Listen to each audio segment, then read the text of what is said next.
যে মাটি দেখছেন, আগে মাটিটা তৈরি করে নেবেন। মাটিটাকে ঠিকঠাক গুঁড়ো করে নিতে হবে। এর সঙ্গে কিছু জৈব সার মেশাতে পারেন। এই দেখেন পুঁইয়ের কাণ্ড কাপের জলে আধখানা ডুবিয়ে রাখবেন। দিয়ে দেখা যাবে যে এইভাবে এই যে মূল বেরিয়ে, এই যে পাতা বেরোবে, এই যে পাতা বেরিয়ে গেছে, এই যে মূল বেরিয়ে গেছে। এইবার এটাকে আপনারা আগে থেকে তৈরি করা মাটিতে এইভাবে এটাকে মূল সহ পুঁইয়ের কাণ্ডটাকে পুঁতে দিন।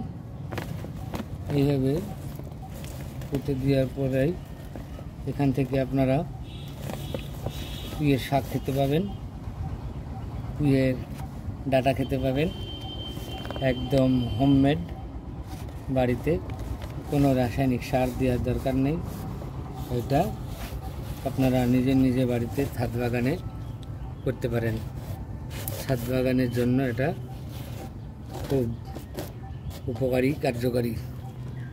ধন্যবাদ।